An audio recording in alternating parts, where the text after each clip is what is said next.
Ya,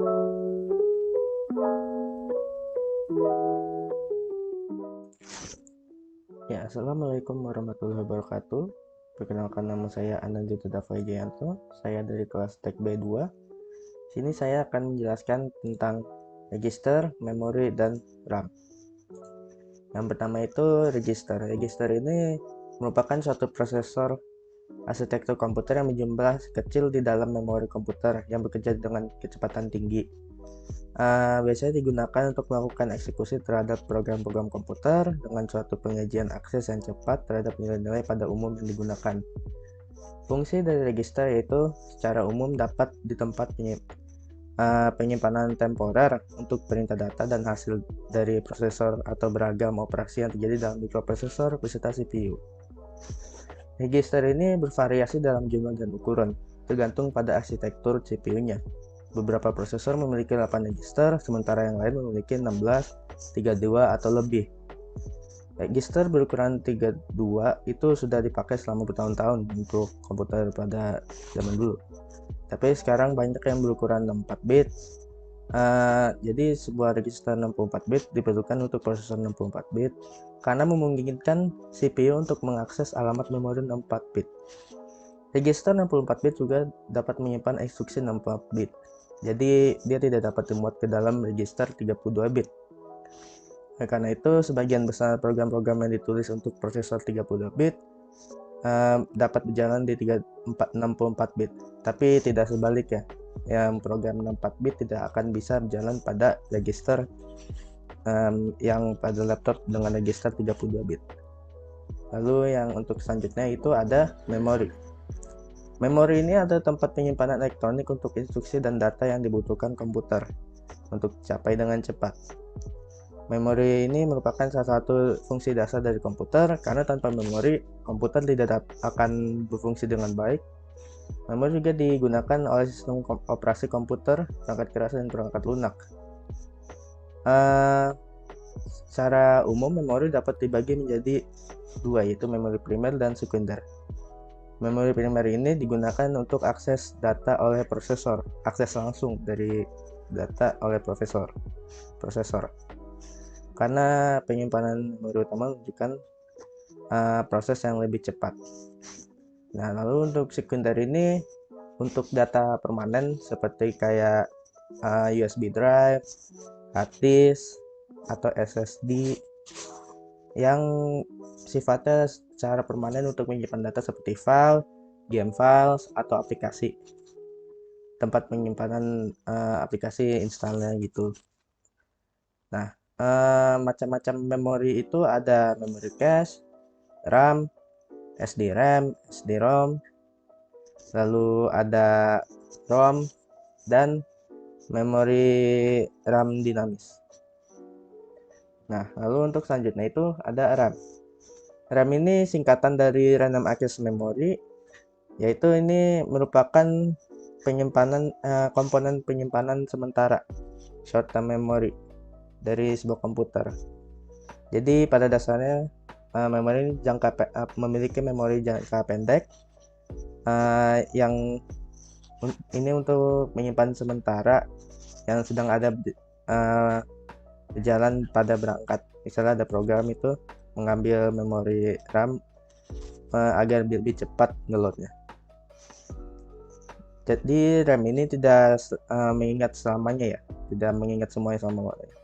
Seperti namanya ya, short term memory dia, random access memory. Jadi ini adalah teknologi volatil yang berarti bahwa begitu kehilangan daya dia akan melupakan selamanya. Nah, ini sangat sempurna nih untuk menangani banyak tugas berkecepatan tinggi, seperti untuk ngeload web, lagi bermain game, atau lain-lainnya. Itu aja untuk penjelasan tentang register, memori, dan RAM. Untuk selanjutnya saya akan menjelaskan secara singkat cara kerja EMU8086. Nah, EMU8086 ini untuk emulator register ya.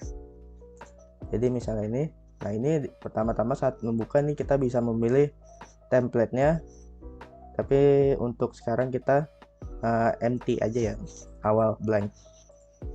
Nah, di sini saya akan menyimpan register, misalnya AX itu saya simpan nilai heksadesimal misalnya 12. Lalu baris kedua saya simpan lagi di BX sama heksadesimal, tapi saya nyimpannya 5 heksadesimal. Nah, ini saya mau menambahkan 12 heksadesimal yang tadi disimpan pada baris pertama AX, dan menambahkannya dengan 5 heksadesimal pada baris kedua BX. Untuk menambahkan kita menggunakan add AX lalu BX. Ini kita bisa emulate. Nah, ini di sini lihat nih, kita single step. Nah, ini pada pertama ini kesimpan pada AX, single step lagi. Nah, untuk baris kedua 5 heksadesimal ini 5 disimpan pada BX. Lalu kita run. Nah, ini terlihat nih hasilnya langsung ada, itu 17 heksadesimal.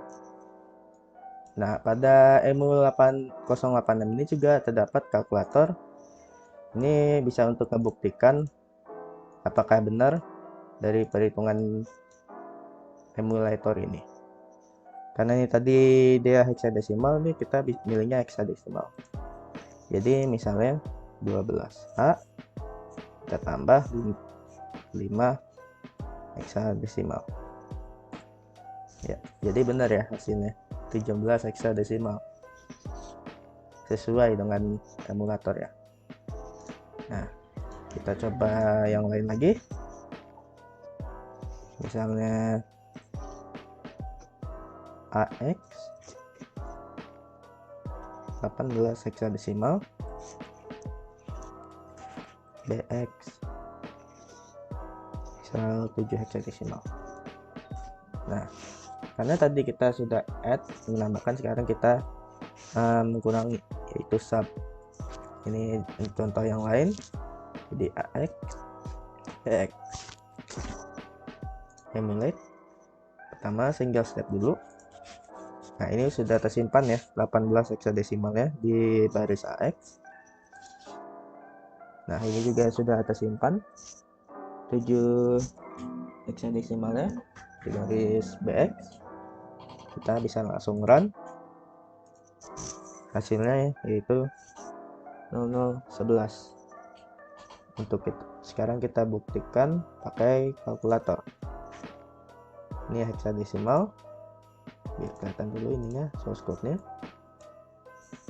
Nah, kita coba ya, misal tadi berapa, 18 heksadesimal, kita kurang 7 heksadesimal. Nah, sudah terbukti.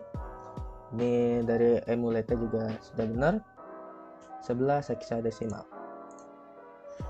Kira-kira seperti itu untuk menjalankan emulator EMU808. Saya rasa itu aja penjelasan dari saya, kurang lebihnya mohon maaf. Assalamualaikum warahmatullahi wabarakatuh.